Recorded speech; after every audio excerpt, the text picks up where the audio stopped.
Alrighty then.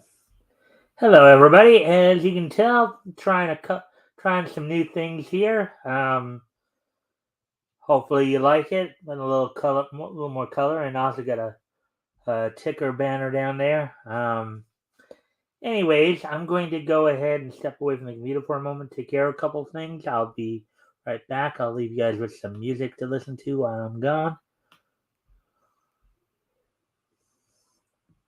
Of course, we're just gonna wait a few minutes to give people a chance to come in. Hopefully, all. And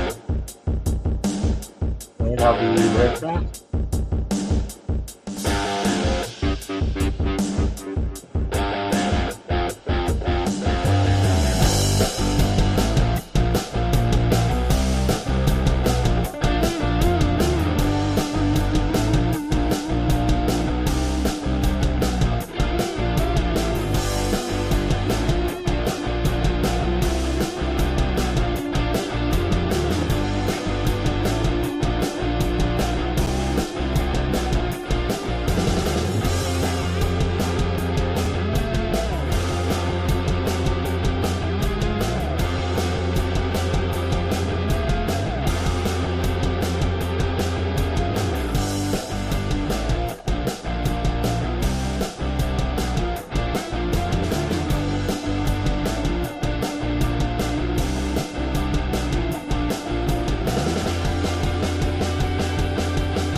Alrighty then. Hello, everybody.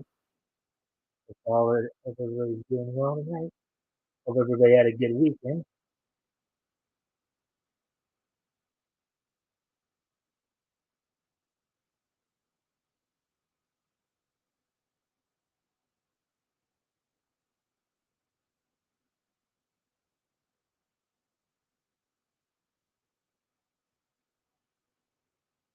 Well, anyway,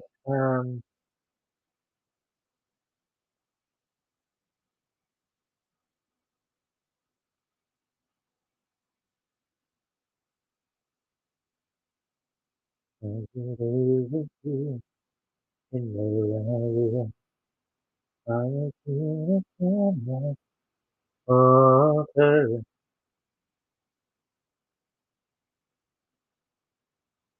I will tell myself I'm over you, 'cause I'm king of wishful thinking.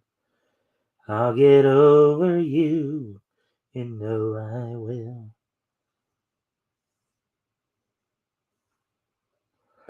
Anyways, hope everybody's doing well tonight. Just a couple new features here. Decided to play a little bit with the branding and the banners. So I got a little ticker, rather than having to stop every little while to say this. So you got to make it part of a rotating banner there. Please like and share so that we can bring in more friendly, happy, positive people. And also, feel free to comment and ask questions if anything we report on grabs your attention. Rather than just stopping to remind you of that, if I'll just put it as part of the banner. And that way, you'll see it and hopefully you'll respond in kind. Anyways, we're just, as I said, just giving people a chance to get in here. Well, apparently it was a bit of a busy weekend because there were 8 short. Now, granted, we're not going to do all 8 tonight.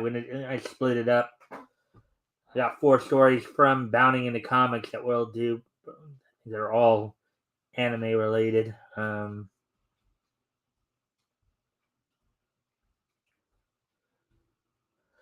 Yeah, 3 of them are anime related, and one's kind of more of a video game censorship one. But and of course we got, niche history as well as the wrestling roundup. So let me just go one more time, go check them real quick, and then when I get back, we'll probably get started. Yeah.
Alrighty then.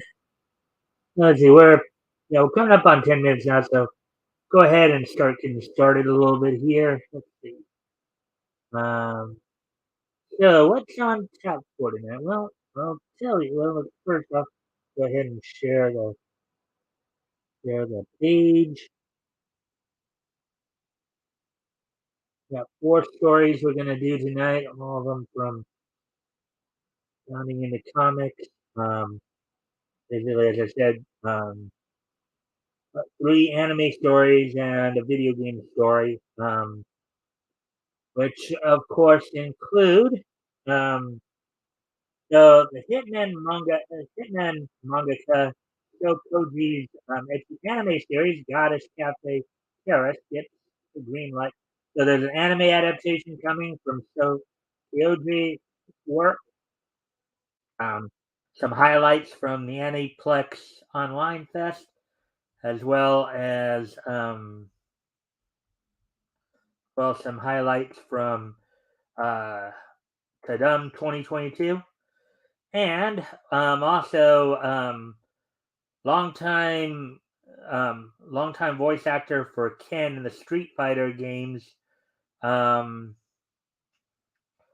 Ruben Langdon has been replaced. There are many who believe it may be because of his more conservative, conservative political beliefs. So we'll be looking at those four stories tonight. So without any further ado, plus as I said, we have the wrestling roundup and this day in each history. So without any further ado, why don't we go ahead and get started?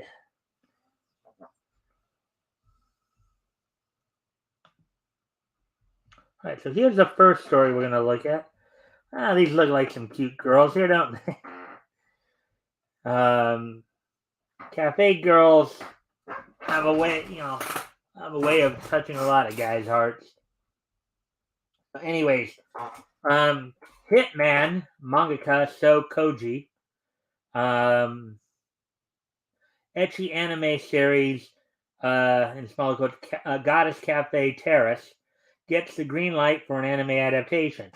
Article by Nerdigans published back on the 29th, which was last Thursday. So we got a new anime coming out here. Let's see what they say about it. The Seaside Familia Cafe Terrace and its 5 gorgeous hostesses are ready to serve, as So Koji himself has revealed that his ecchi harem manga Goddess Cafe Terrace will officially be receiving an anime adaptation. Harem animes are always fun to watch, you know. Yeah, I know some people might find them a little more controversial because of the fan service and, whatever, and then sometimes if the girls happen to be, by American standards, by Western standards, quote unquote, underage, which is more of a legal definition than, then there's like definitely a bit more controversial to it, However, they can be fun to watch, because even beyond that, there's a comedic element to when you look at how the characters interact with each other in a lot of those things. In harem animes, of course, you usually have 3 to 5 girls vying for the attention of the male protagonist, which can lead to some very interesting scenarios, um, not just between the girls, but even as each of them individually interacts with the protagonist. Very comedic moment. And one of the other fun aspects about these type of enemies too is just the very disparate characterizations that they come up with, because not every girl is the same. You might have like one girl being a domestic and then another being a scholar, and another one being nurse, and one being kind of like more outdoorsy. You have these very disparate characters all vying for one guy, you know, which again can make for some fun watching.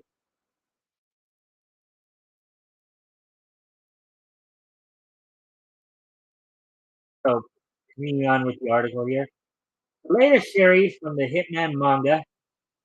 uh, Hitman mangaka. So basically, still Koji not only is doing Goddess Cafe Terrace, but he's also known for the Hitman manga, which I believe gave us like the anime Hitman Reborn. I believe, if I'm understanding that correctly. Um, Goddess Cafe Terrace centers on Kasukabe Hayato, a recently admitted Tokyo U student whose plans are thrown for a loop when he receives news of his estranged grandmother's death. left to deal with her Cafe Terrace familia, Hayato returns to his seaside childhood home for the first time in 3 years in order to tie up her affairs, okay, and close up shop.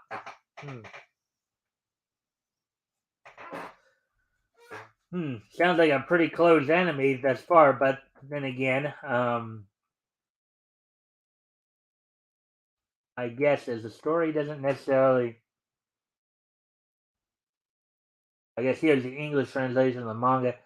There's Hayato right there. Amelia, Cafe Terrace. 3 years, huh? Closed. I see she finally kicked the bucket. That old hag.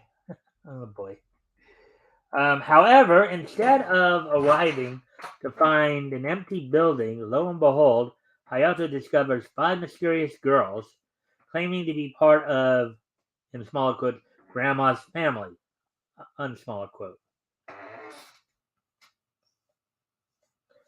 Unable to throw the girls out on their own, Hayato decides to work with them to restore his grandmother's business to a thriving state, all the while their destinies intertwining. Here are the girls right here. Again, this is an anime I would be looking forward to watching when it comes out.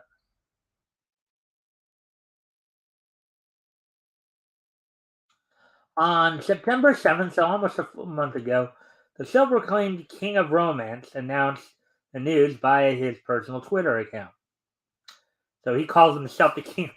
I get the king of rom coms. So I guess he's feels that he's pretty good when it comes to rom coms, huh? Romantic comedies.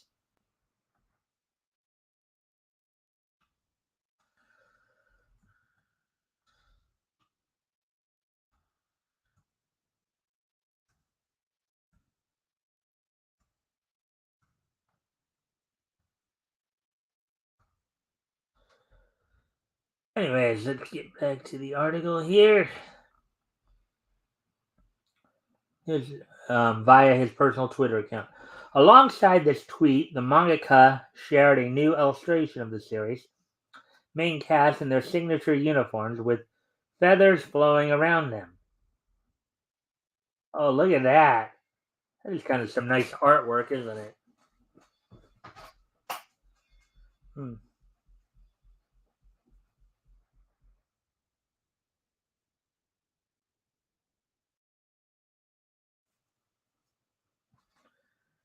Uh, yes, I would love to go into a oops,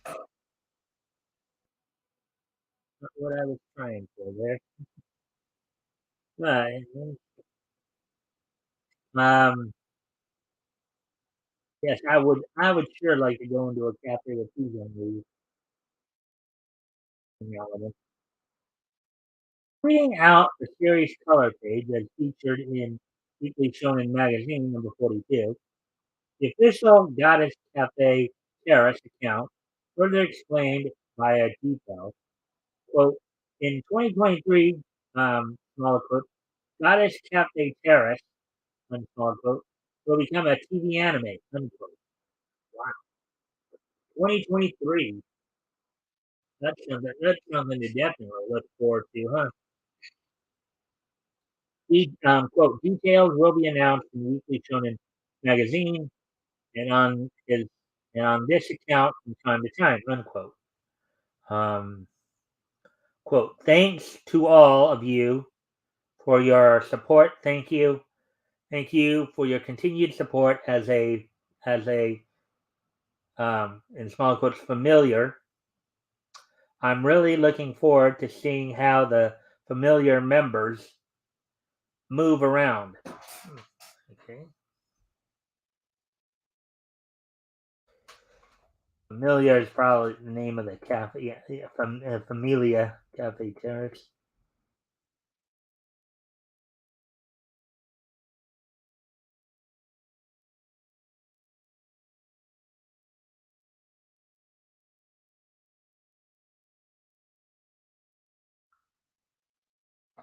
Chapter 74 of Goddess Cafe Terrace, which released just a few days after the news broke, also featured a special color spread depicting the cafe's original staff, who also happens to be the protagonist grandmothers and his grandmothers celebrating the announcement.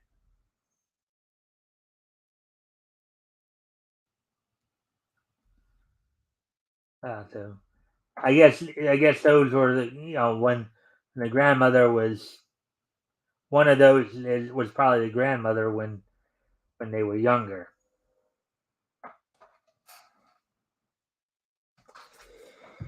In the hours leading up to the announcement, the official Goddess Cafe Terrace Twitter account did a countdown of each of the eponymous cafe staff, um, sharing each of their individual portraits before they were eventually collected in Koji's above announcement image. Okay. Yeah, it does kind of look like you could tell that they were spliced a little bit there. They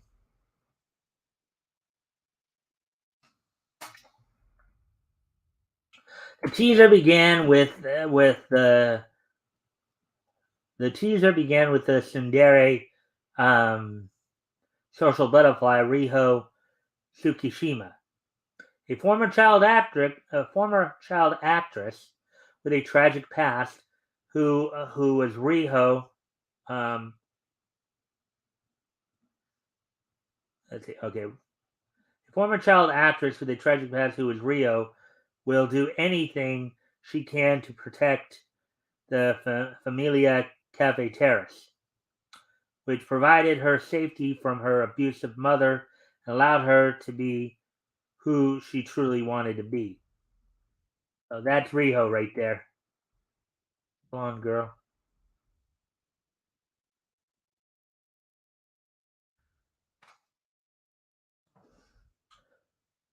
Up next was Shiragiku Ono, the textbook definition of a good girl with a spicy side.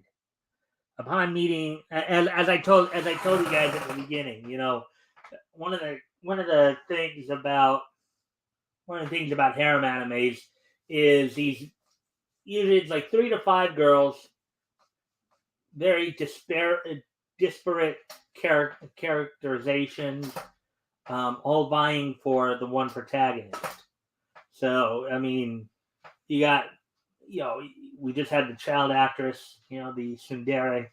Now we'll see who this girl. So up next is Shiragiku Ono, the technical good girl of the spices. Upon meeting Shiragiku, she is first presented as an innocent woman with a penchant for cooking. However, when she gets any whiff of alcohol, and we mean any alcohol, this adorable and busty chef becomes easily inebriated and unleashes an unexpected wild side.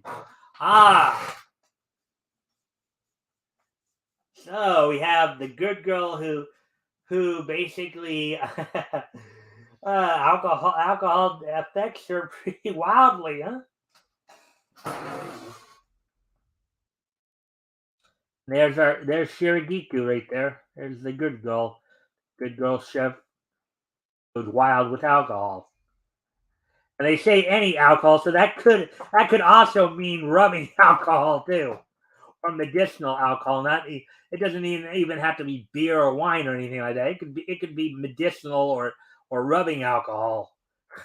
She'd probably suffer the same effects. And with her being a chef, that's gotta be problematic in some respects because you know there are times when some recipes actually do require you to use wine in them. So could you just imagine her cooking something up and all of a sudden grabbing a bottle of wine to add to the meal, and then she's all going nuts in the kitchen. That sounds like quite an adventure indeed. uh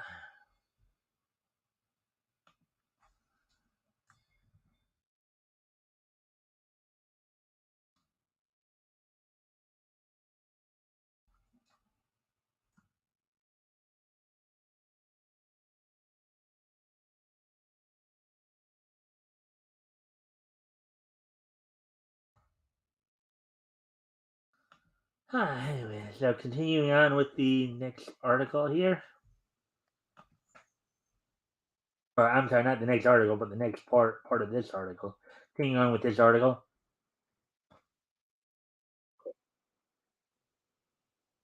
The youngest and let's be real, most mysterious of the group, Ami Saruga, is a Street Fighter addicted tomboy who literally uses Hadouken in her martial arts tournament. So this is the feisty character, the general goofball and constant prankster who is always at the ready with an epic Pennywise mask or random joke glasses. Ami's antics always manage to bring a smile to everyone's face. There's Ami right there. There's a life. That looks like a lively one. She'd be fun to hang out with, wouldn't she? It looks like a ball of energy right there.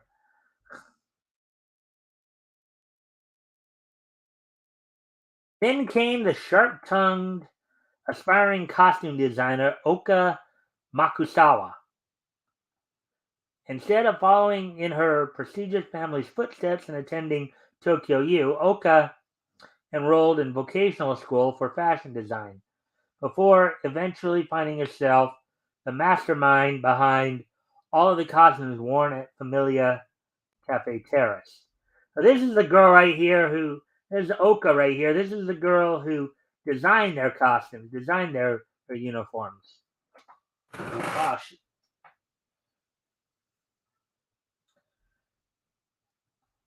Wow, she's quite talented, isn't she? The best saved for last. The countdown ultimately ended with Akane Hoji, the rebellious heiress to her family's 200-year-old trading business. Akane came to work for the Familia Cafe Terrace as it allowed her the time to both start up her band and live her life to the fullest. The rebel of the group. And the other blonde. So let's see. So we're going back, reviewing all this. We got two blondes. We got okay, yeah. Got the child actress. We got the good girl cook who goes wild with alcohol. We got the spunky one here. The two blue hairs and two blondes and a pink hair. The costume designer,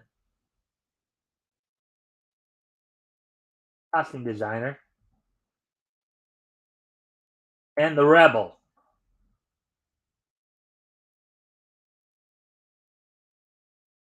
This looks like a very very interesting crew here, doesn't it?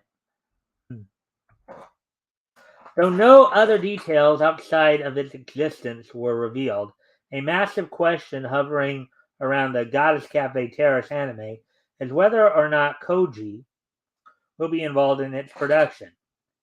As a mangaka has a keen insight into how the industry works, Hitman even featured an entire arc dedicated to the corporate aspects of management of manga to anime adaptations.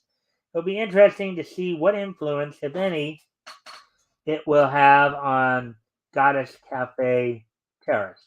Chapter 80 anime versus original work. That must be from the Hitman manga.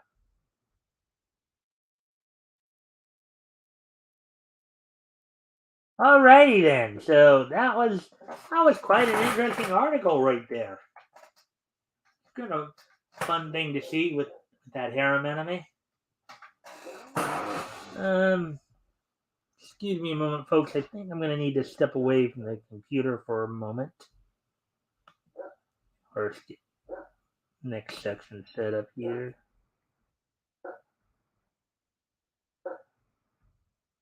I'm gonna have to go out and deal with my dog for a moment, but I'll be right back.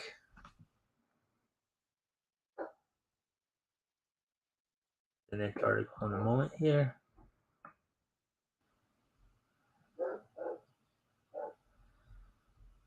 Huh. Back.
All right, we're back.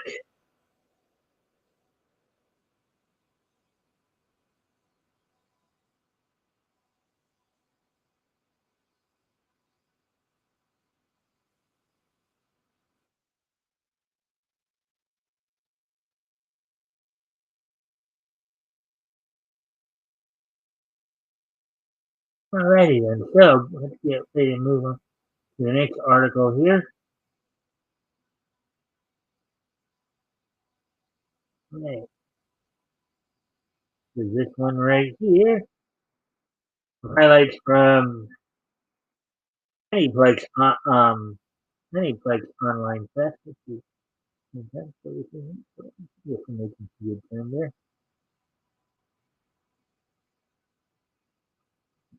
And from what I've learned recently, what I realized recently is we'll probably will start to have some more anime news late because we're starting up the fall season of the anime. We just got finished with the summer season. A lot of stuff was winding down, but now we're gonna at least for the first couple of weeks, you're gonna probably be seeing stuff premiering as well. So see a lot of that coverage coming up in the next week or so. From Rurouni Kenshin to Fate Strange Fake, here are the highlights from Aniplex Online Fest 2022. Article by Nerdigans, published September 30th, 2022, which was this past Friday.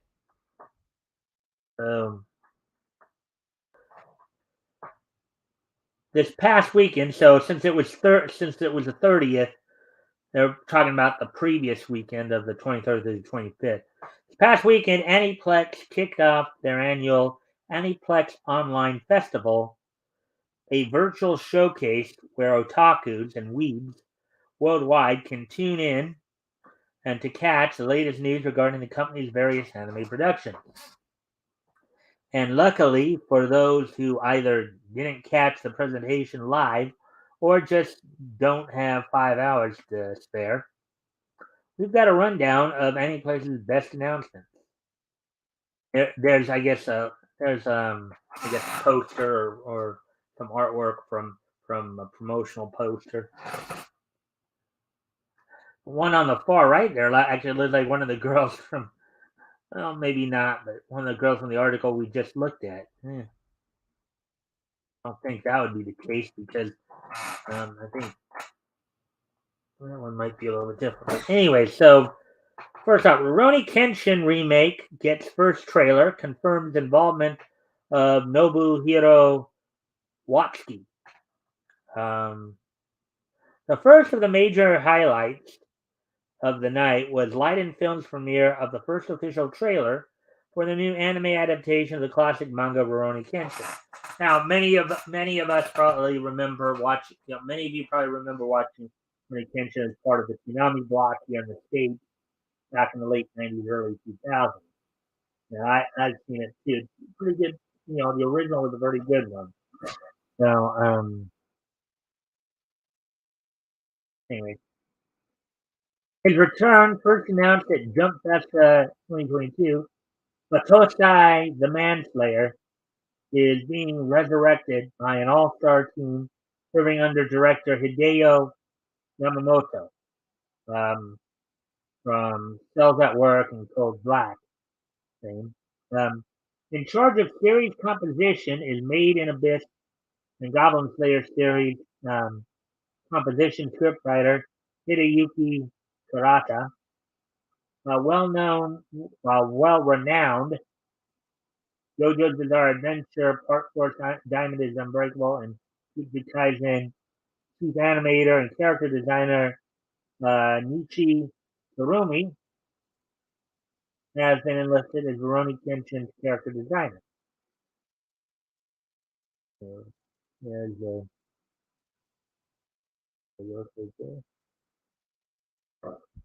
Alongside this trailer, Leiden Films also unveiled a new key visual featuring main protagonist Kenshin Himura, who in Japanese is going to be voiced by Soma Saito, who provided a voice for Hyoma Tsurigi in Blue Lock, and Kamiya Karo,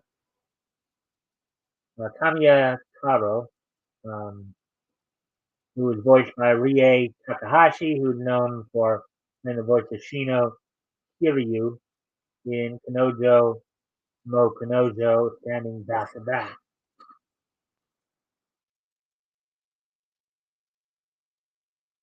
Right there.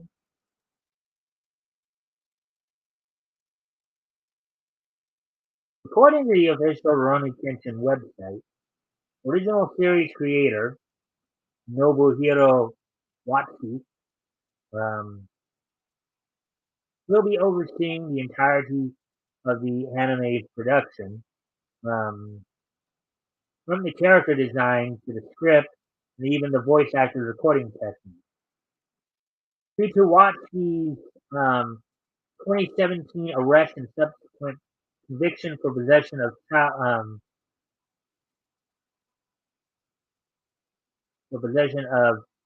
okay, what they call CSEM here, basically naughty materials. Naughty materials. His involvement in the remake has led some fans to completely pass on checking it out. However, others are still excited at the possibility of seeing content from the manga that didn't make it into the original 1990s anime come to life for the first time. Kenshin will make his return in 2023. So they're already talking about stuff coming out for 2023. Look at that. That's going to be interesting.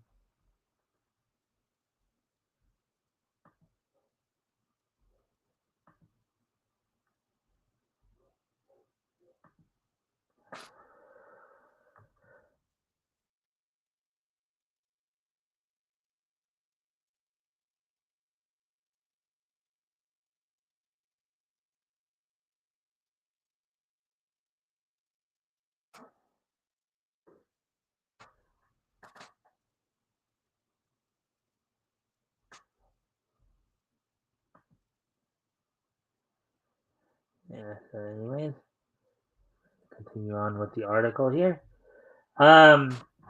Ayakashi Triangle reveals release date with first trailer. This generation's version of Rama One Half, albeit far lewder, okay. The animated adaptation of Kentaro Yabuki's Ayakashi Triangle finally received its first trailer. There it is right there. Therein, director Noriaki Akitaya's of Persona 3, the movie, #1 String of Birth fame, gave audiences their first look at the ninja exorcist Matsuri Kazamaki. Uh, Kazamaki, um, who was voiced by Shoya Shiba, who provided the voice to Kiyotaka Aya, Ayakanoji, Ayanokoji in Welcome to the Classroom of the Elite, the Japanese voice that is, unexpected transformation into a woman, courtesy of the fluffy Ayakashi Shirogane, who was voiced by Keisho Genda, who provides the voice of Kurt von Rudolph in Saga of Tanya the Evil Two. Now, mind you, so the comparison here is to Rama One Half. Rama One Half was an anime back in the 80s, late 80s, early 90s, where the main character would switch back and forth between genders, and it wasn't a natural. It wasn't like kind of a natural thing. It was more of a supernatural thing. Like if they were doused with cold water, they I think turn into a woman, and they were doused with hot water, they turn into a guy, or vice versa, or something like that. So depending on the temperature of the water is what causes the thing. Hmm. Sounds like this one's got something very similar in mind.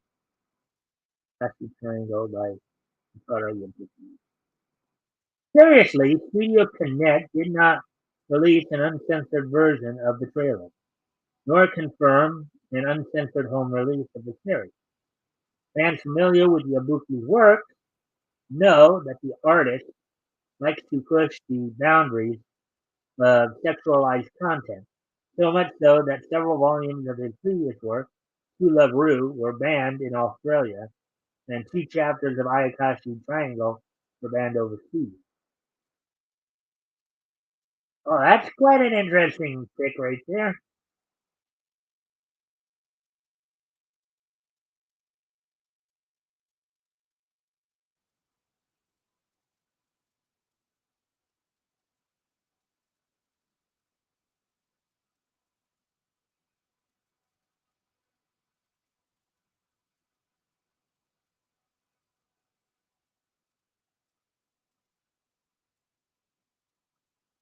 But considering how such other explicit projects as Peter Grill and the Philosopher's Times um, have been confirmed to be receiving uncensored releases, it's odd that Studio Connect has remained silent on these details regarding Ayakashi Triangle. Regardless, the anime adaptation of Ayakashi Triangle hits the small screen in January 2023. So basically just after the start of the year then.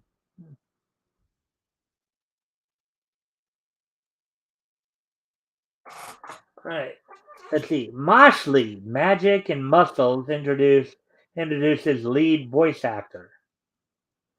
Moshly fans in attendance at Aniplex Online Fest were in for a treat, as during the event, the series received a new teaser trailer using both its magical protection team and the voice actor who will pump the pipes of the lead protagonist, Mash Burnhead. Hmm.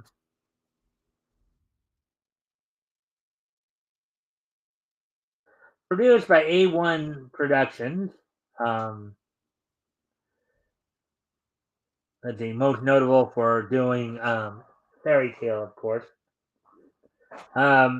Moshly will feature director Tomoya Tanaka, who is the director for Visual Prison, as the headmaster of the magicians um, behind this muscular production, with Yosuke Kuroda, the composition script for My Hero Academia, lending him assistance by taking charge of the script. Further, the teaser revealed that voice actor Shiaki Kobayashi will provide the voice of Mosh. Hmm. I think I've seen that name around quite a bit before.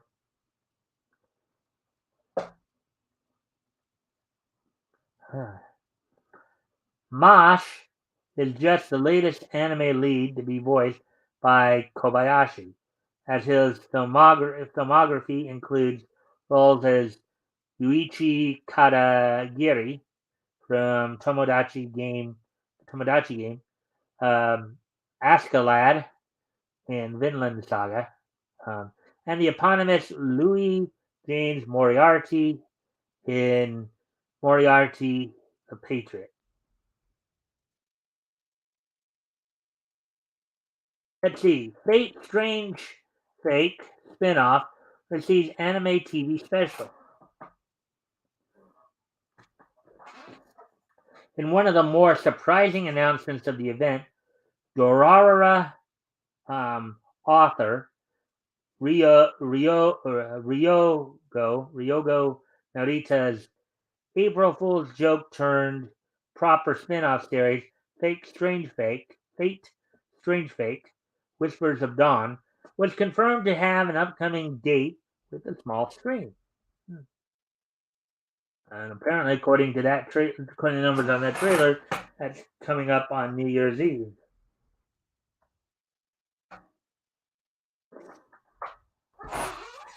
The series will not only see the Holy Grail War, not only make landfall in America, but also introduce a new hero to the series. Based on Narita's source material, light novel, many Fate fans are speculating that the man seen in the trailer is I guess it's supposed to be none other, not note other. I think somebody must have hit the wrong key as well. None other than Richard the First, otherwise known as Richard the Lionheart. Fate, Strange Fate, Whispers of Dawn, will help ring in 2023 on December 31st, airing as part of this year's Fate Project um, New Year's TV special. Further, Aniplex of America has confirmed that the project will receive both a same-day simulcast as well as in-house English dubbing and subtitling. Aniplex of America, who I believe, let's see, interesting which company they use there. Rascal does not dream of Bunny Girl Senpai confirmed sequel. And of course, this story's been out for a few weeks now. I think we actually covered it last week too. They were talking about this. Last but certainly not least, Cloverworks closed out the festivities with the announcement that their animated take on Hajime Kamoshida's Rascal Does Not Dream, Station Buta Yaro, would be receiving a sequel.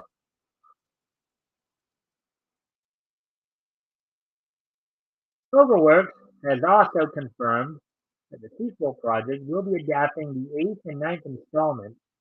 Rascal does not dream of a sister venturing out, and Rascal does not dream of a knapsack kid, respectively, of Kamoshida's light novel series.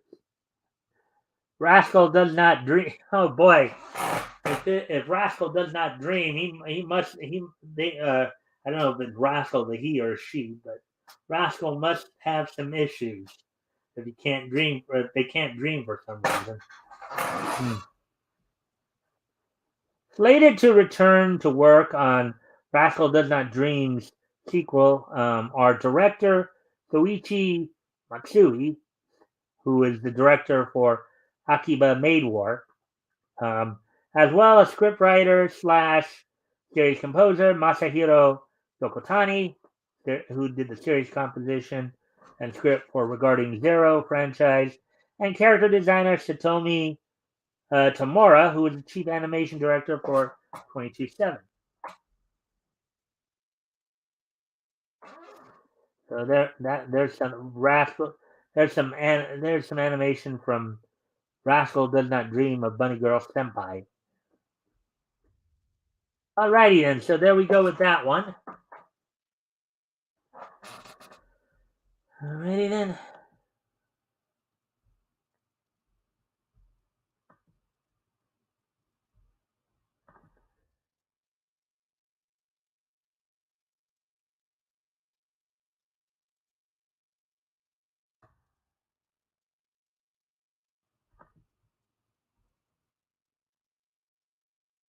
Alrighty, and so getting ready to move on to the. Alright, so we're about halfway through on the articles, anyway. Let's see where we're at on time here. Hey, Woody. Hey, it's been a while, my friend. Hope you're doing well. If you can like and share the stream. You may have noticed I've done a little rework here on some of my boo.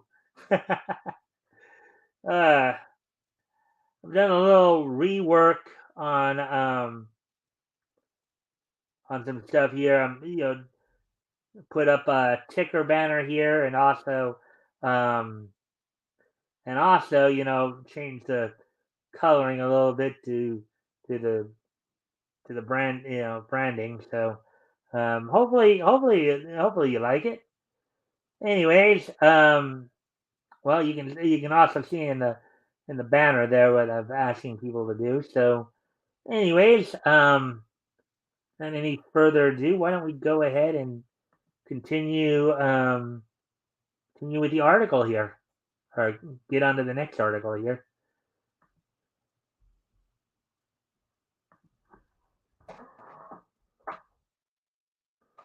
From Moonrise to Onimusha, here are the highlights from Netflix's Ta-dum 2022 article by Nerdigans, published this past Friday.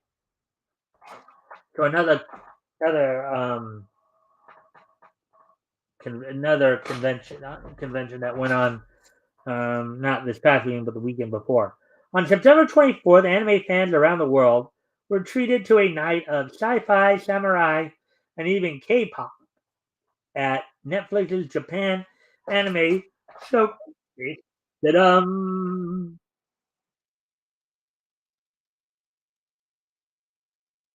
A fan presentation a la PC Fandom, the showcase gave viewers their first look at Netflix's continued efforts to expand their anime offerings. And for those who couldn't make it, we got a roundup of all the events and highlights, all the event highlights.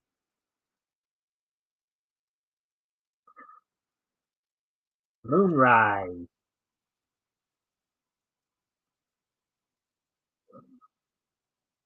Noise. Yeah, thank you. I'm sure that you're saying that about my banner and all that. So, anyways, well, here we go with the art. Moonrise, the first of Netflix Japan's new IP to be unveiled. Moonrise is an animated adaptation of psychopath screenwriters To Ubukata novel of the same name.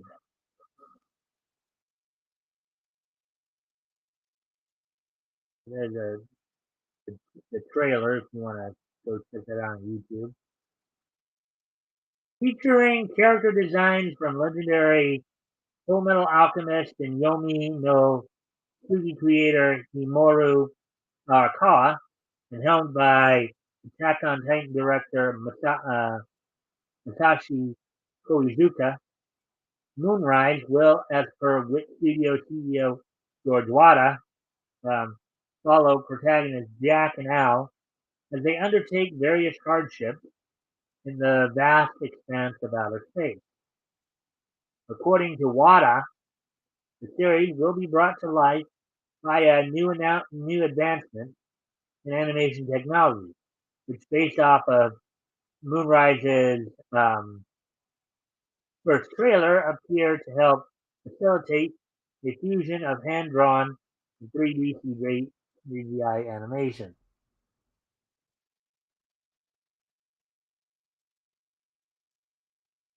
Quote, all action and scenery in the unexplored parts of the moon will be illustrated using an innovative type of animation unlike any seen before, said Wada. Quote, my sincere wish is that this project inspires contemporary lives everywhere. Unquote. Moonrise is set to blast off onto Netflix in 2024. You gotta wait a while for that one. Gotta wait a while for that one. A little over a year. Oh boy. Depending upon when exactly it does. Um,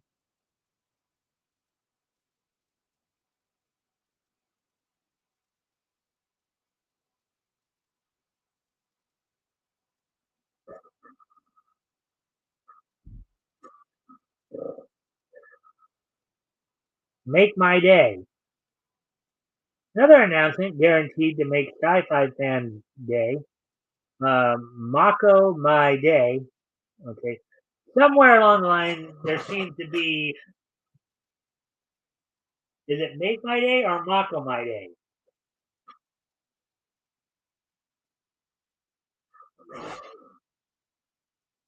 Is a new film from Mobile Suit Gundam Thunderbolt and Moonlight Mile creator Yasuo um, Odagaki.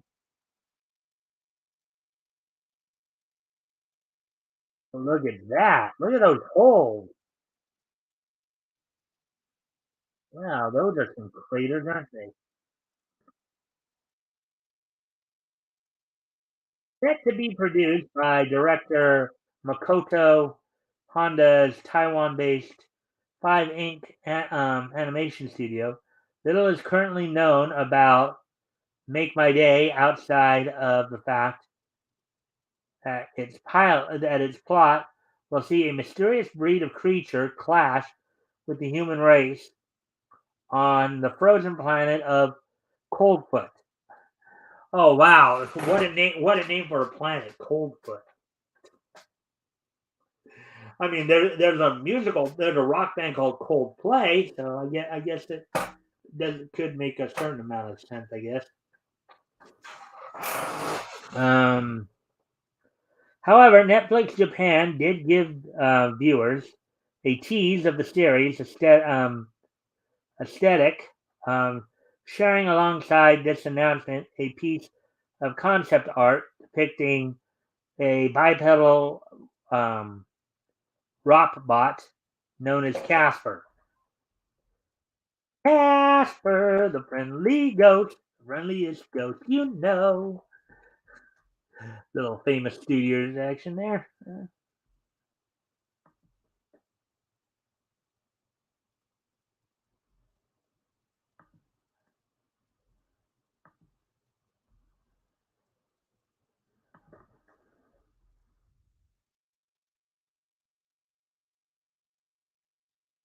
The base sketch drawn by Odagaki, the design of the Casper was ultimately refined by the Make My Day head of mechanical design, Macross and Diaclone creator Soji Kawamori. Make My Day mobilizes its way onto Netflix in February 2023. So right around Halloween, or not Halloween, but Valentine's Day. All right, so now too bad Toys isn't here because I think this is actually the anime that he's kind of into.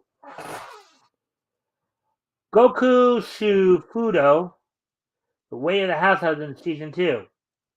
The Immortal Dragon made his domesticated return to them with a new trailer for the second season of Kosuke Notoriously The Way of the House Husband.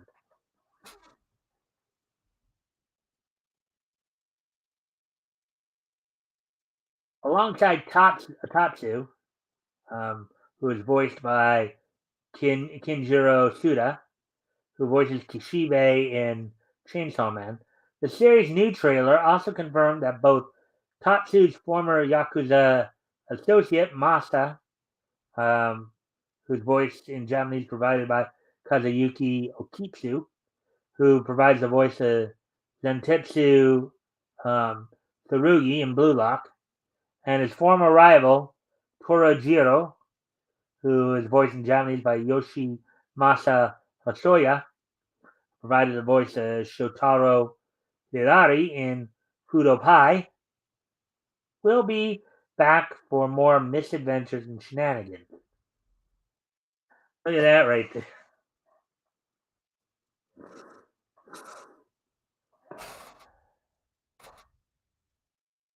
Not only not only that, but they'll be joined by a variety of newcomers, including um, Tattoo's self-proclaimed Japanophile neighbor. Oh God, okay. And seasoned grill master Bob, as well as Yakuza turned uh, dope gangsta rapper Goda, a man whose criminal crew was one of the many dismantled by Tatsu in his prime. The animated adaptation of Kosuke Ono's wildly popular comedy manga rolls back into Netflix, replete with its signature PowerPoint presentation style of animation in January 2023. Actually, let me do something. We could probably let me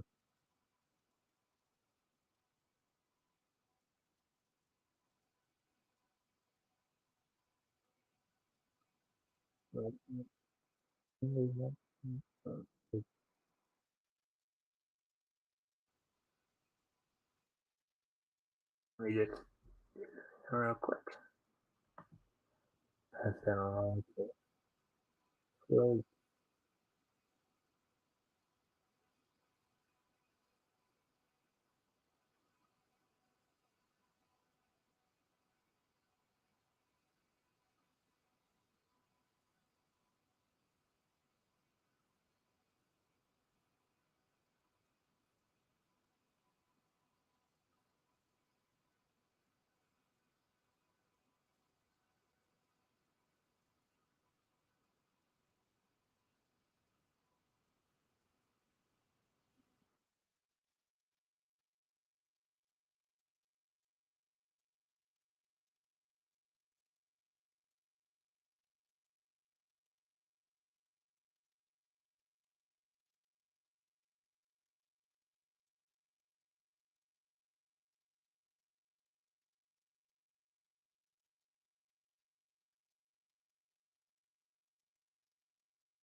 Alright. Anyway, getting back to the article here.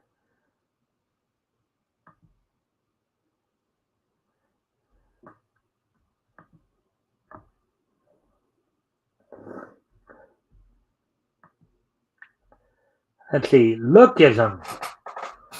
While solo leveling may have failed to show at Aniplex Online Fest 2022, fellow manhwa Lookism excited the world with its anime announcement. Recent Looking. Created by Tai Jun Park, the action drama manhwa um,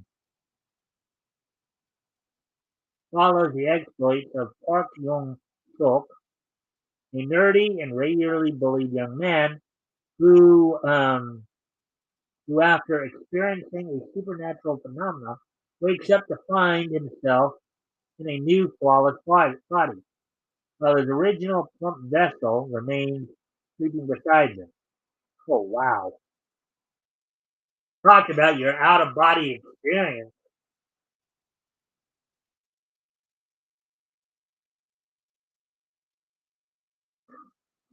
The switch between and smaller bodies occurring whenever one falls asleep during the day, he experiences his dream life as the handsome Daniel Park, only to come crashing back down to his harsh reality at night.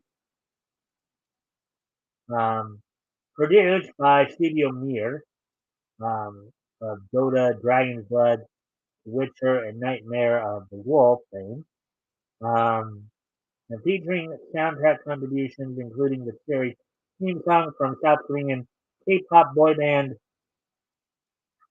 80s.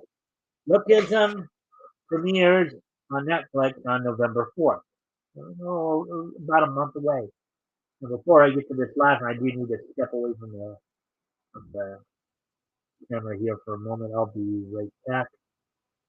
Some music here.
back.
All right, so getting ready to move on. Let's see. Yeah, we're back. All right, getting ready to move on to the next part of this article.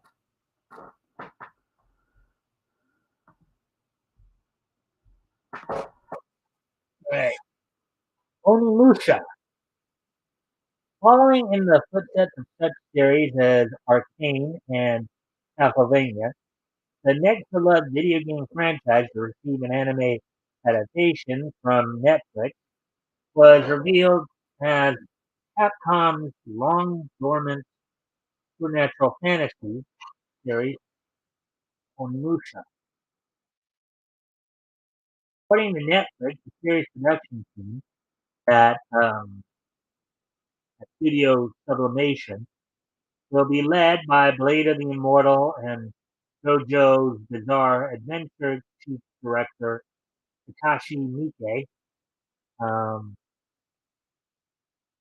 Further, it will utilize a mix of 3D CGI characters, hand-drawn backgrounds, and modern animation techniques to bring the series' yokai-infested version of Japan's Sengoku period to the small screen.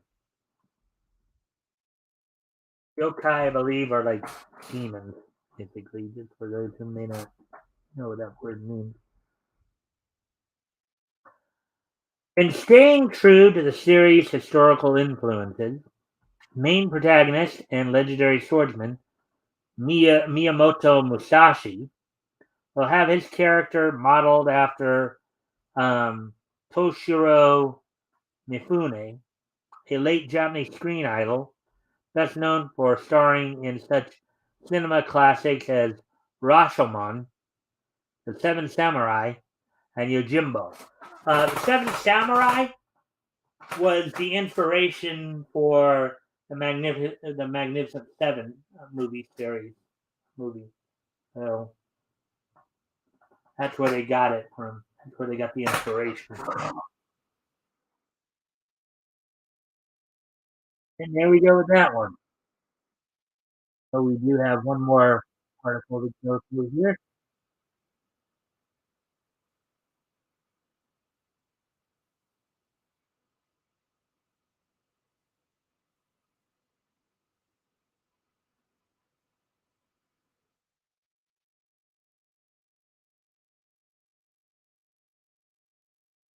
The last article will be this one right here.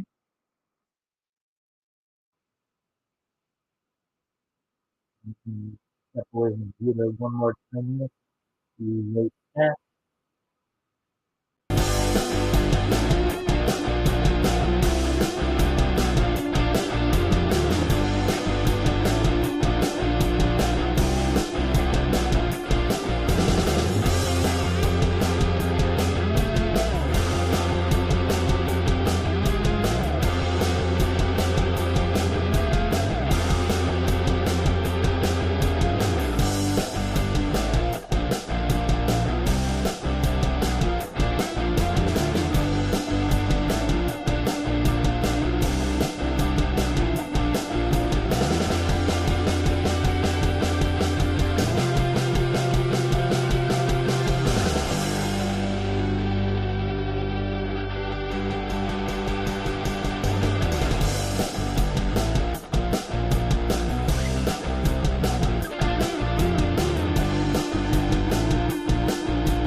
Alrighty then. So we do have one more article to go through before we move on to anything. And excuse me, it seems like the dog is starting to bark again. He doesn't know when not to bark. I'll be right back again.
All right. Anyways, I'm back now.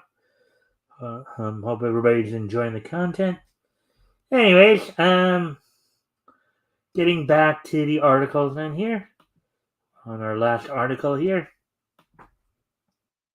It's more on the video game front, but does actually have some relevance to because this I've met this voice actor before, Ruben Langdon. He's a pretty cool guy. I guess had a history doing Ken's voice in the Street Fighter video games, as well as Dante in the Devil May Cry series. So give you kind of a bit of background there on that. So here we go. Street Fighter fans suspect Ken's voice actor, Ruben Langdon, was replaced in latest entry because of his political beliefs. Article by Ryan Pearson, published this past Friday.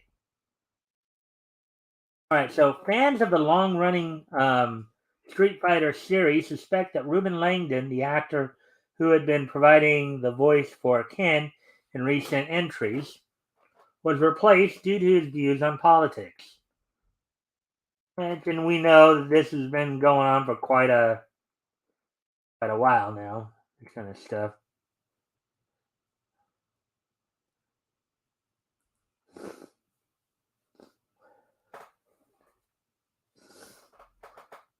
Let's see. After the reveal of Ken Masters, David Matranga, who is the English voice for Shoto Todoroki from My Hero Academia, and from Dante from Devil May Cry series, among others, revealed he was voicing the character. So I guess they replaced Dante as well.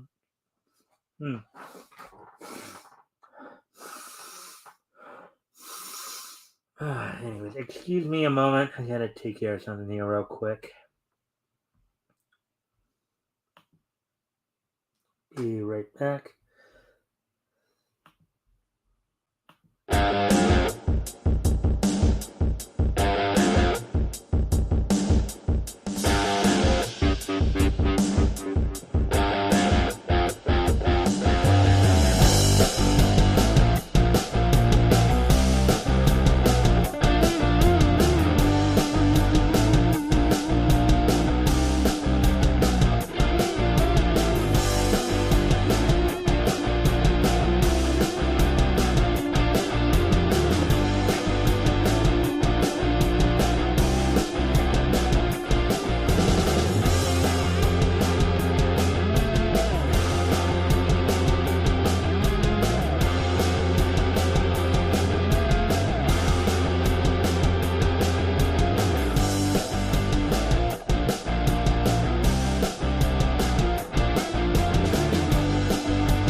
All right.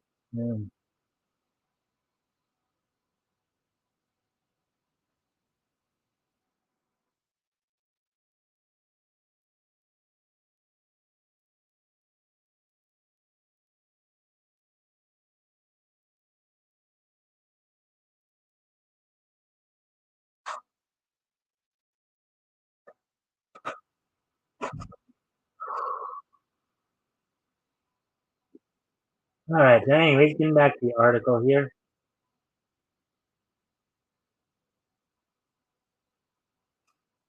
Let's see. Quote, been holding on to this one, brimming with excitement for a while now. I'm the voice of Ken Masters in bracket Street Fighter 6, and elated Matranga announced before proceeding to thank Capcom USA as well as localization manager Andrew Alfonso and voiceover studio New Generation Pictures.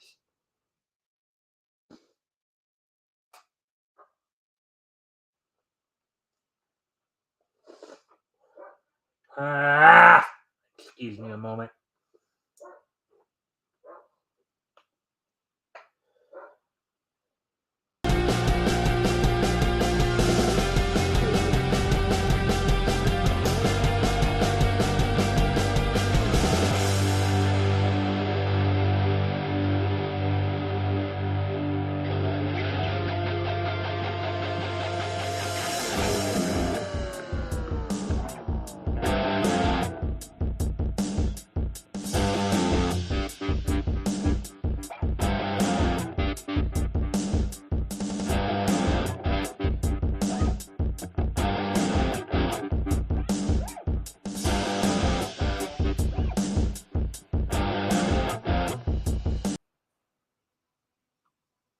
All right, my sister's home now, so I don't have to worry about that as much now.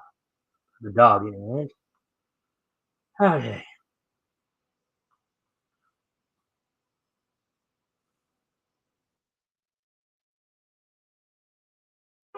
Ken had previously been voiced by Ruben Langdon in titles such as Street Fighter IV, Street Fighter V, and Super Smash Bros. Ultimate. After Matranga's tweet, Langdon expressed gratitude for voicing the character and bittersweet acceptance. He began with some heavy commentary on recent events, however. Quote, "We are going through an amazing transformation on the planet right now. Many difficulties will lead to chaos and tragedy, but in the end, it is the overcoming of these hard times that will make humans shine once again. Um, hashtag SF6 or Spider 6.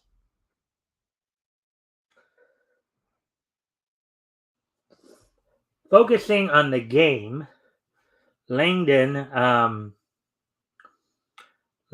added, quote, "I am sad to no longer be the voice of Ken because he is a character dear to my heart.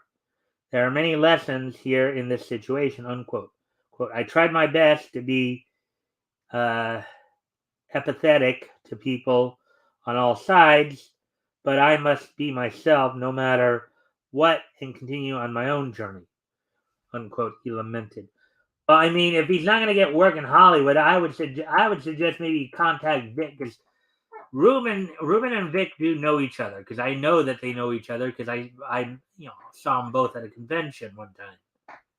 So I know that I'm sure that Vic would love to have Ruben come join the studio that he and Anime Matsuri are putting together. Quote, "I do not own Ken. He is property of Capcom," unquote. Langdon further declared, quote, "I am happy to have added my essence to the different versions of him over the years. I was not the first Ken and certainly not the last." Quote, "Hopefully the next actor will take the character to the next level and the audience will continue to love legend as become Ken Masters. Shuriken!" concluded an optimistic Langdon. Voice actors for established characters being replaced can generate discussion, even more so when longtime actors are the ones being replaced. It may be plausible, however, this surprising placement may have been prompted by opinions expressed by Langdon on social media, opinions some may deem controversial. Again, I am going to go out one more time here.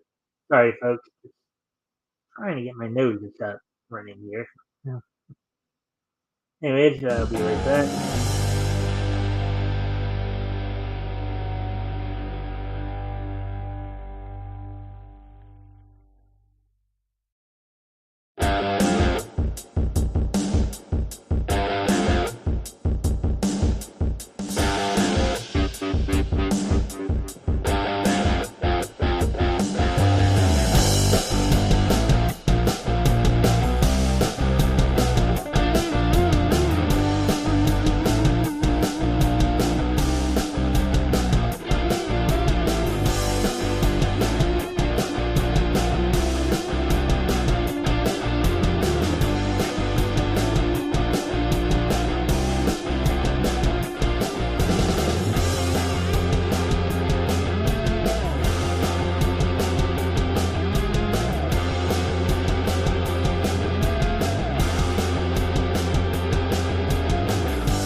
Alrighty, then we're back.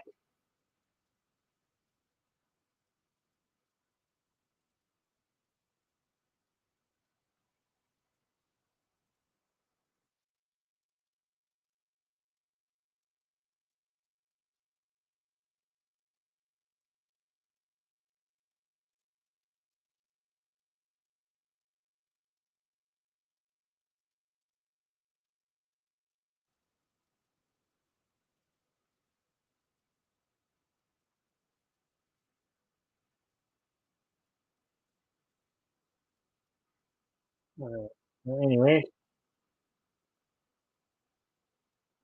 in 2019, for instance, Langdon caught some flack after supporting and praising the work of fellow voice actor Vic Mignogna, who had lost work over sexual harassment allegations and also entertained the idea of hosting a panel with him. As I said, Ruben and Vic know each other, so could see Vic maybe bringing Ruben on if he can't find work elsewhere. Sure, Vic would love to have him. More recently, Langdon has drawn the ire of the social media mob by expressing his political beliefs on Twitter.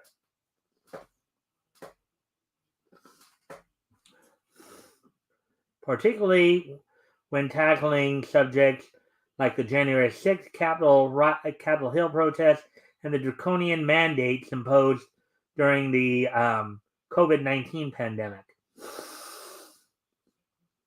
Quote, censorship is to society what cancer is to the human body. Those who burn books today burn bodies tomorrow, unquote, wrote Langdon on the 1-year anniversary of the Capitol Hill protest, citing the words of 19th century German poet Heinrich Heine.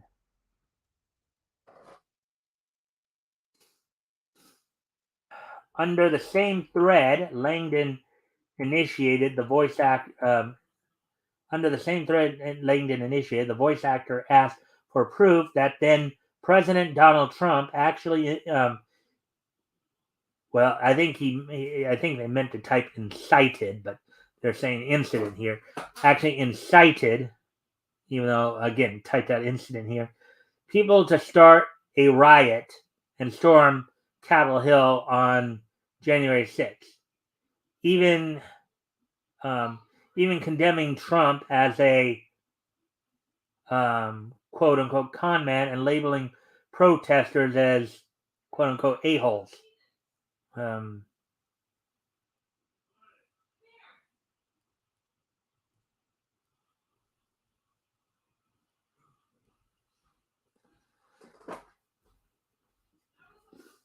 all right. I don't know if okay. They kind of wrote that a little weird. I don't know if Langdon is sitting there saying that he called Trump a con man and the protesters a-holes, or if he's saying that the people who are or that the people are saying that he incited the riots are calling Trump a con man. And okay, just the way this paragraph was structured doesn't make that clear. What exactly? What that part clear. Quote: "Show me proof where Trump said, 'Storm the Capitol and I will apologize.' Now Trump does not know how to stir the pot and get people riled up. Oh, wait, oh, now Trump does know how to stir the pot and get people riled up. He is a con man. Okay. All right. So I think he was saying that people who are against Trump are calling him a con man and the protesters as a holes. Okay. That now makes some sense. Um, but it's a small group of a holes who did the damage. Now we have they put has to suffer with the loss of our freedom.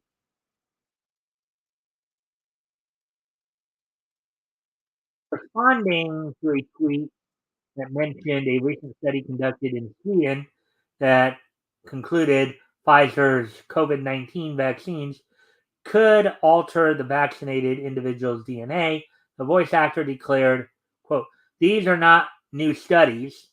They were coming out almost a year ago," unquote. Quote, "Nice to see people finally talking about it publicly, though," unquote, he added.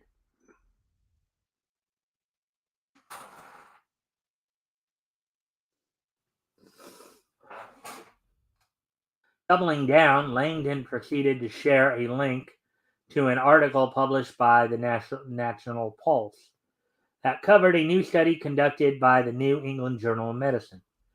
The aforementioned study titled, quote, duration of shedding of, culturable virus in SARS-CoV-2 Omicron BA.1 infection, concluded that unvaccinated individuals remain contagious with the virus less time than those who are vaccinated against COVID. So according to that study, if you're unvaccinated and you get it, you don't have it as long as you do if you are vaccinated.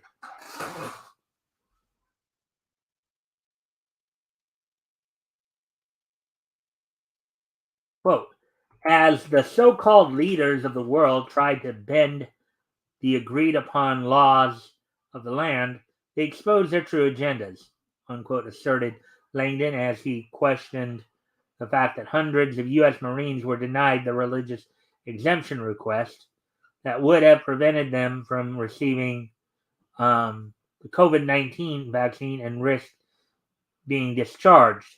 He went on, quote, "Don't be a pawn in the control game. Know your rights and own your sovereignty."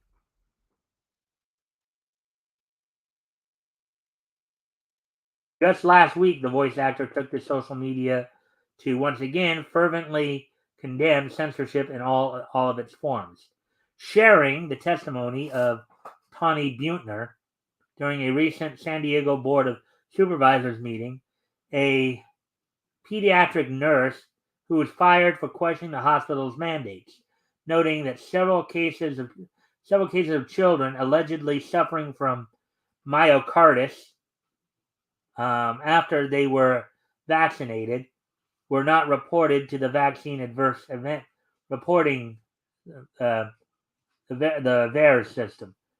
So, okay, so myocarditis, I believe, is basically having to do with the heart. So basically, what they're saying here, the kids who got the vaccine ended up having heart problems.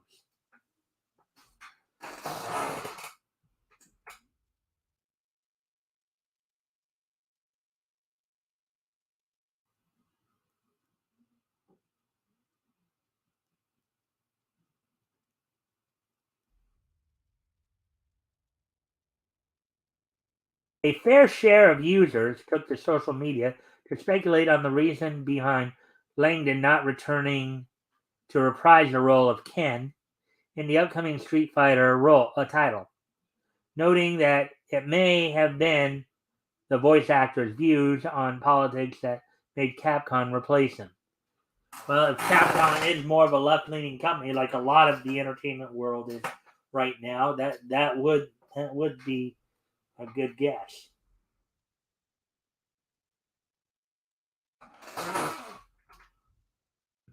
Where are we at on time here? Oh, we're already up to an hour 43 here. All right.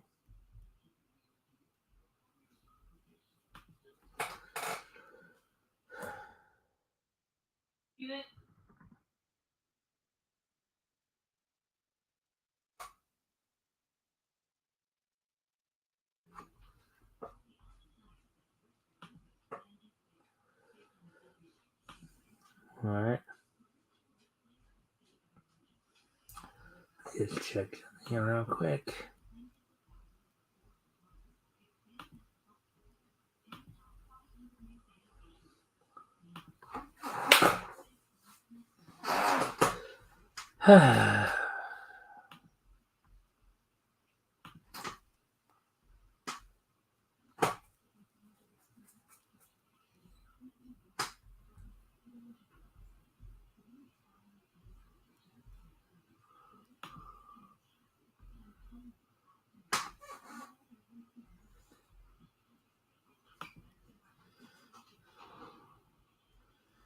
Alrighty then. So, anyways, continuing on the article here. Quote, it's sad that you get recast for having opinions different than the mainstream. But actual predators, like Damian Mills, are welcome with open arms in the English dub industry, unquote, wrote one frustrated user, adding, quote, as well as VAs who openly attack fans, it's ridiculous.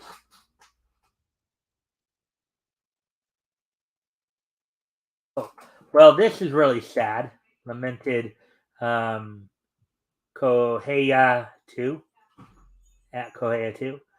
Quote, I was actually really looking forward to the game, but now I'm not so sure. It's awful for someone to lose their job over political opinions. Hmm. This could be a case where people may just start to not buy Capcom anymore. Yeah, this is not going to be a good look for Capcom. Capcom USA may have just stepped in it and stepped in it deep. If they do get more of a blowback on this, then they may end up regretting this because it already sounds like they're gonna get some blowback. Calling out Capcom USA's official Twitter account at Pluby86 decried firing people quote firing people because of their political beliefs. Really nice, unquote. Twitter user at Revoltel um, asserted in disappointment, quote, in that sucks that you're not in Street Fighter anymore. Because hearing you say Shuriken was so awesome, unquote. Quote, I understand many find your views outlandish, but if you're ever replaced as Dante, I'm out, unquote, the user concluded. So yeah, so I guess he is still doing Dante. But I'm not. I don't know if they actually. Well, I know that when the anime came out, when the Devil May Cry anime came out, that was done by ADV Films and Sentai. Sentai might still have that. So that was a Houston base, and as far as I know, aside from those who are aside from the ones who are like as I would call pulling double dipping as it were, like Monica Rial and and Greg Ayers and them.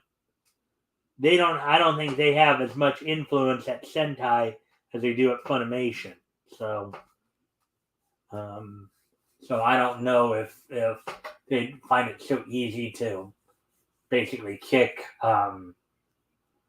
Ruben out of. And of course, since he's also a martial artist as well, they try to kick him. He's liable to kick them back. Anyways, quote, I'm sorry, dude. I hate that we ended up in a place where entire industries are gatekept by politics, unquote, declared at Space Corgi 08.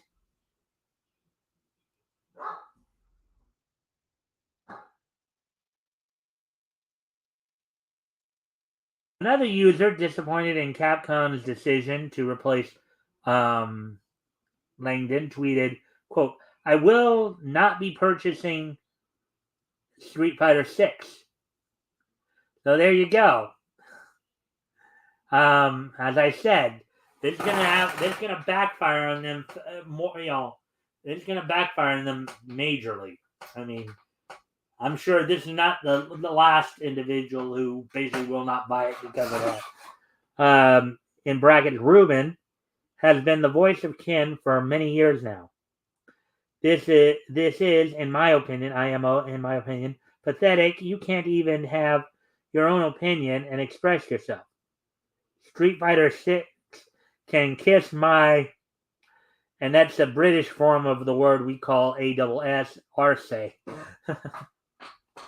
basically.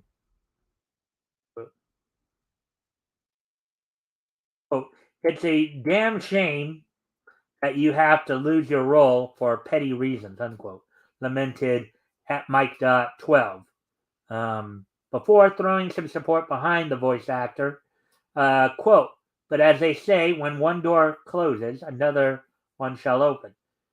And as I said, and I'll say this again, I'll say it as many times as I need to. Ruben, call Vic. Vic, I'm sure, will be glad to have you. He and Anime Matsuri will be glad to have you as part of their voice casting crew. Call Vic. Do it ASAP.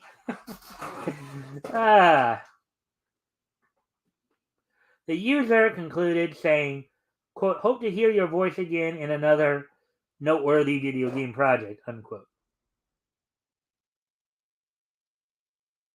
In spite of fan speculation, the only indication of the developer taking this course of action can likely be attributed to 2020's Capcom ransomware leaks.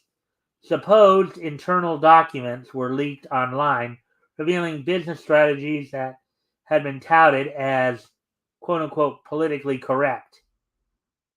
Specifically, they dictated to game designers on how to avoid controversies such as avoiding sexism, offensive stereotypes, positive LGBTQ representation, and avoiding content offensive to specific regions and cultures. This arguably manifested in the censorship of slightly racy dialogue in Resident Evil 4 VR. With the initial leaker claiming this was requested by, quote, Oculus VR and with the approval of Capcom. Unquote. Ruben Langdon actually addressed fan speculation under the comment section of a tweet by Niche Gamer, linking to an article that suggested Capcom had cut ties with the voice actor over differing political views. Quote, everyone is always looking for a fight. Right versus left, jab versus no jab. What if it was more complicated? Not so black and white, unquote, the voice actor proposed. He added, quote, you brought up some good points, but there is always more to the story. One day, perhaps, the world will know.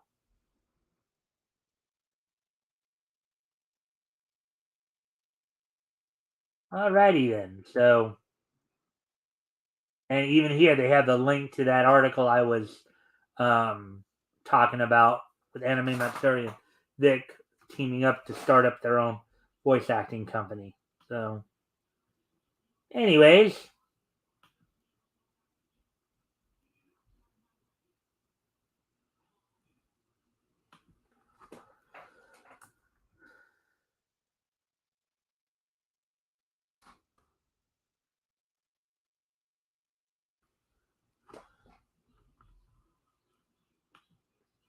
Alrighty then. So with that, so we're already at an hour 52. So the wrestling roundup and the still have the wrestling roundup and the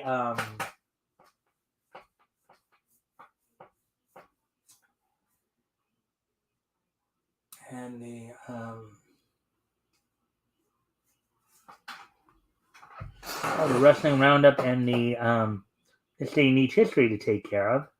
We'll be getting to that in a moment here.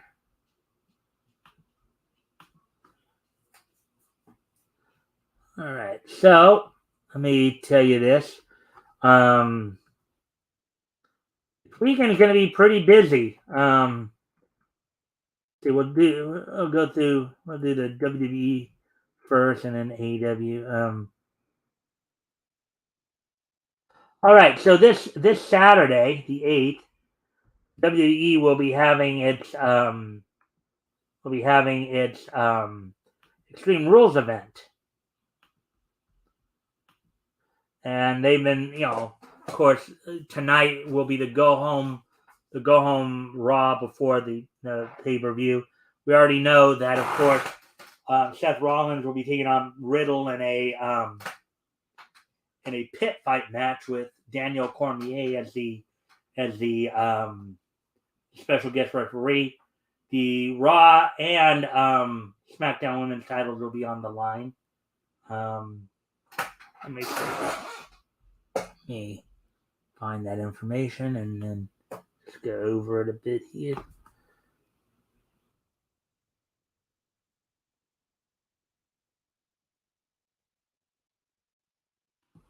We know, as I said, the Seth Rollins, Matt Riddle in a fight pit match. You have Bianca Belair defending the Raw Women's title versus Bayley in a ladder match. Liv Morgan will be defending Ronda Rousey in an Extreme Rules match, in which that's for this Saturday, of course, in which Liv Morgan has been receiving some mixed martial arts training from Riddle of late.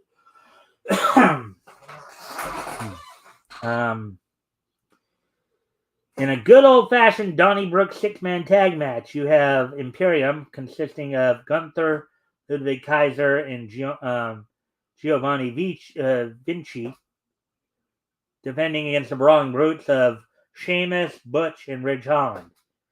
Drew McIntyre takes on Karrion Kross in a strap match, and Edge and Finn Balor will be taking each other on in a high quit match. So that's of course what's going on this week. Of course, I'll have more from more news from tonight's Raw tomorrow on tomorrow's show.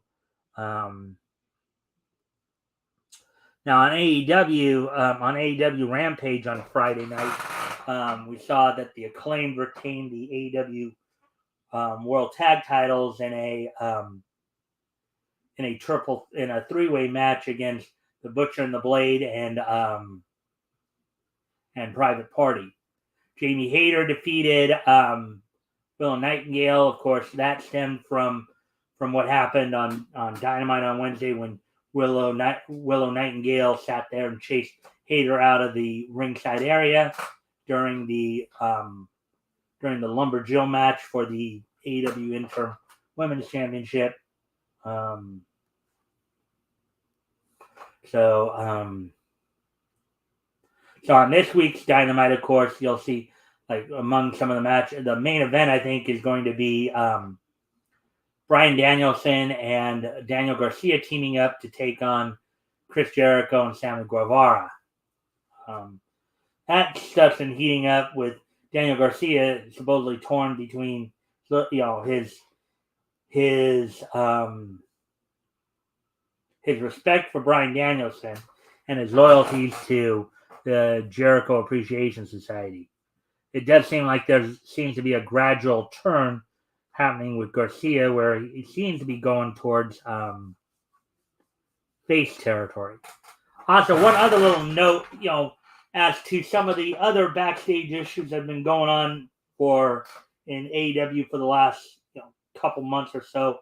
FTR recently called out Tony Khan during a show in New Japan this weekend, where I guess they tweeted something where they basically said, "Hey, Tony Khan, we work for you. Book us, brother." FTR, of course, one of the right now one of the hottest teams in all of pro wrestling right now. They're pretty over, and yet AEW is not using them now. Some people might think, well, it's because they look injured or whatever, but I don't know.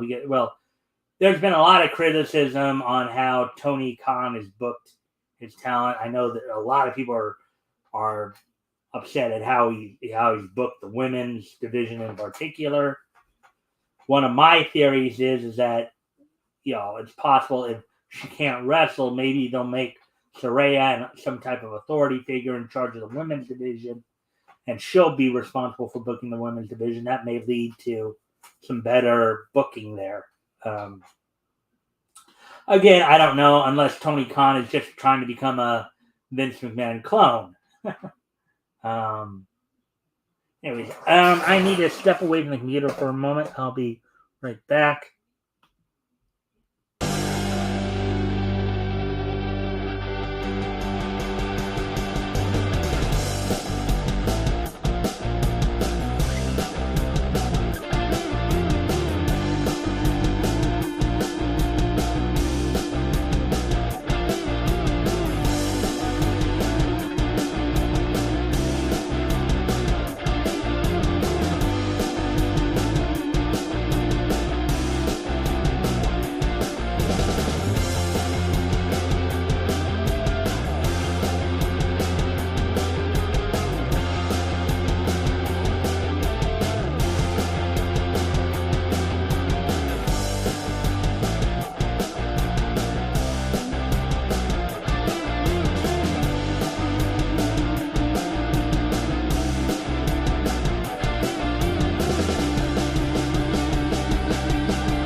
All right, so I'm back. Um, anyways, we're continuing on with the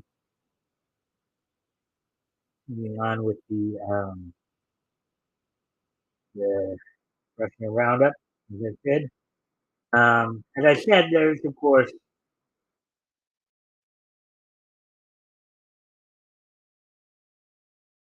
I said there's of course still some new, this weekend's gonna be busy. I just talked about the Extreme Rules event for WWE. Um,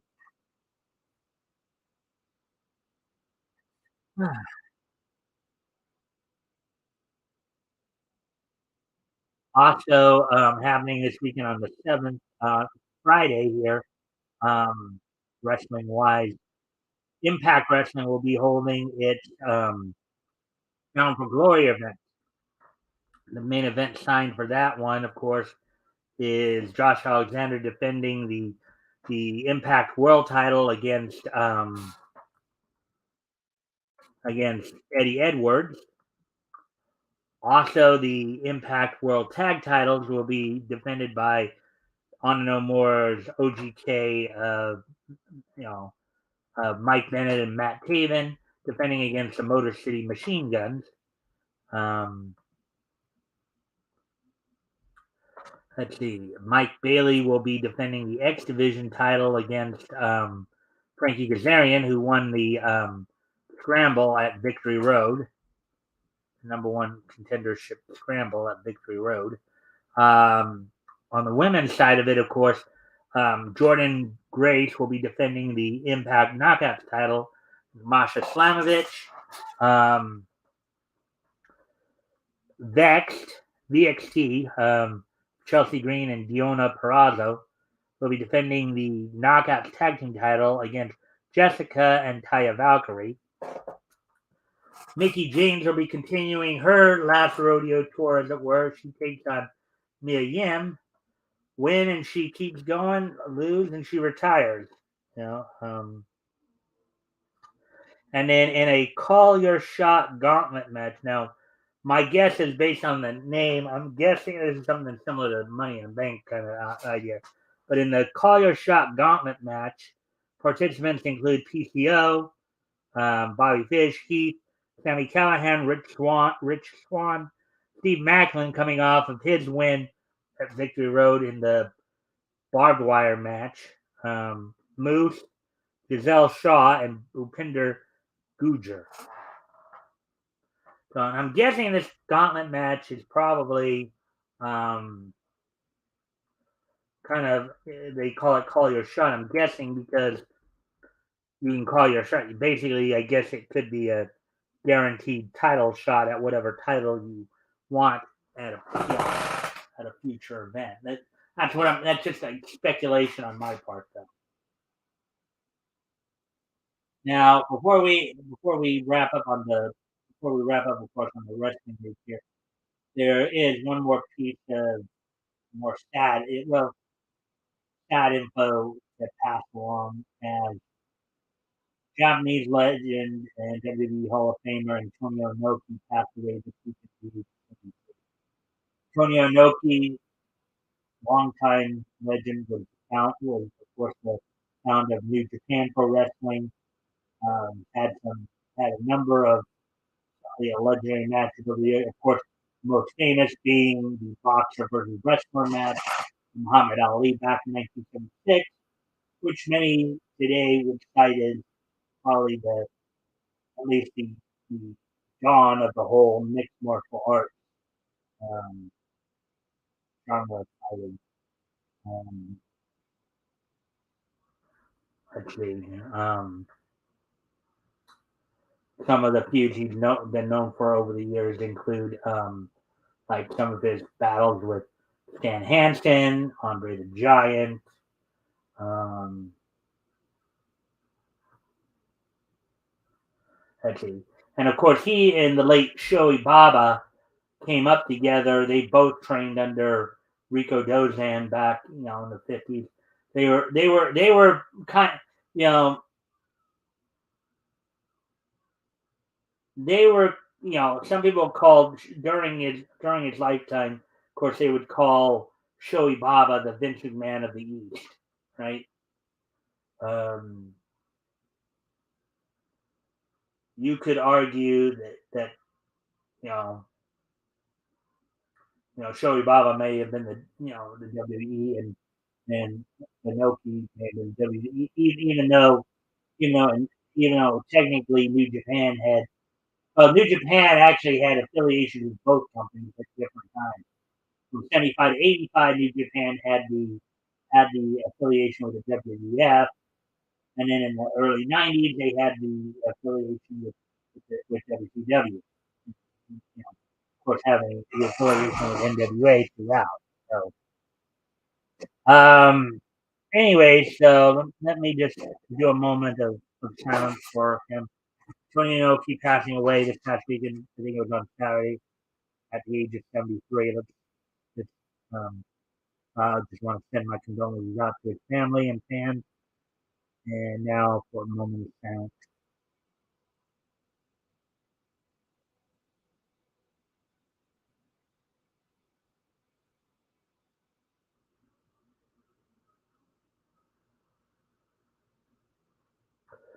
Okay, so now with that being said, mhm,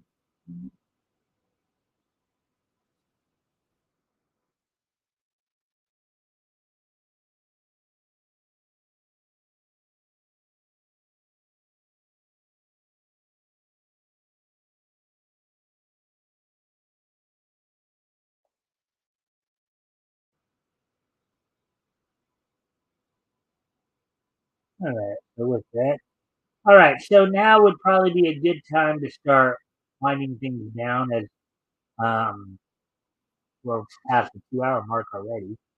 Um, so with that, today being Monday, October the 3rd, 2022, let's go ahead and take a look back at this day in history. History!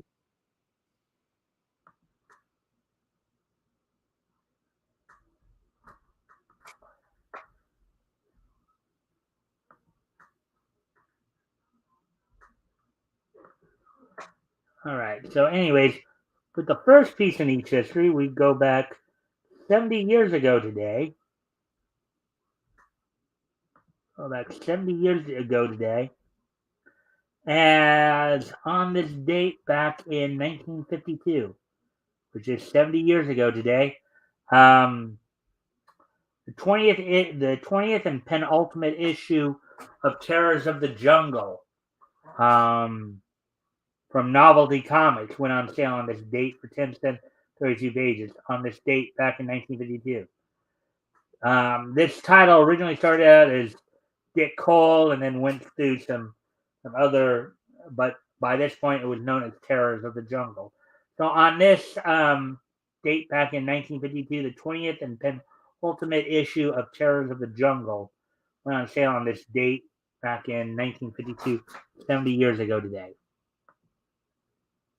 And now, moving on to the next piece of niche history. First off, as we reported on a death, now I'd like to actually wish a happy birthday to somebody as on this date in 1980, I'm sorry, I'd like to wish a happy birthday to Eric Von Denton. Eric Von Denton turns 40 today. Eric Von Denton, who's a former actor and a singer now, um, is probably best known for his role as Sid Phillips in the Toy Story franchise, as well as Erwin Lawson in Recess. In Recess, um, let's see. He also was in a more modern day version of Escape to Witch Mountain. So on this day, so happy 40th birthday to Eric Von Denton. Um, and also, 1982 is just so nice that we're gonna hit it twice. And of course, I can find the cursor here.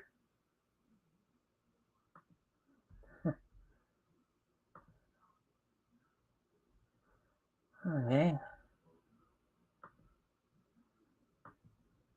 And also on this date in 1982, probably considered next to Gundam one of the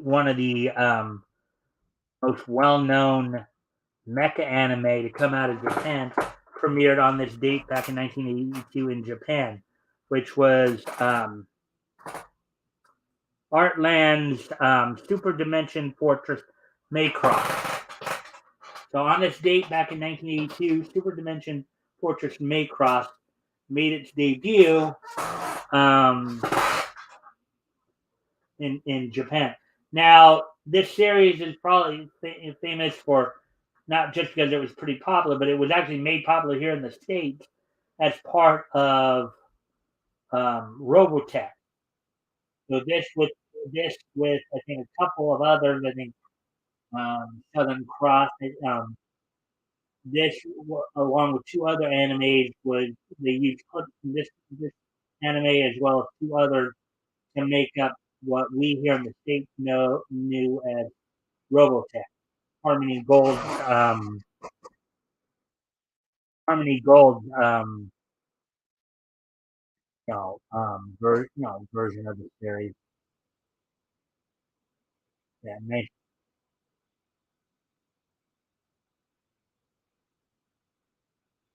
so yeah, Harmony Gold in 1984 had licensed the first Macross series from Tatsunoko, and of course combined it with Super Dimension, Cavalry Southern Cross, and Genesis Climber Mostada to make the Robotech.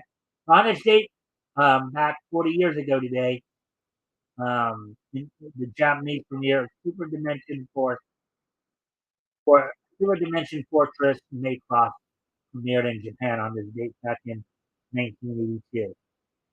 And finally, in 1992, 30 years ago today, on this date in 1992,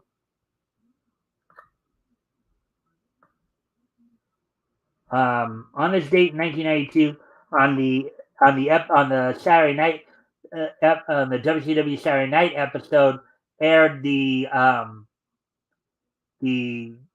world tag title change, in which Dustin Rhodes and Barry Windham had defeated Terry Gordy and Dr. Death Steve Williams for the NWA and WCW World Tag Team titles. It was the match was actually recorded on the 21st, but aired on this date in 1980. So on this date, 40 years ago today, the airing of the title change between Terry Gordy and Steve Williams and Dustin Rhodes and Barry Windham. Um, on this date, back 40 years ago, that match aired on WCW Saturday Night. So there we go with that one. I thank everybody for being here tonight.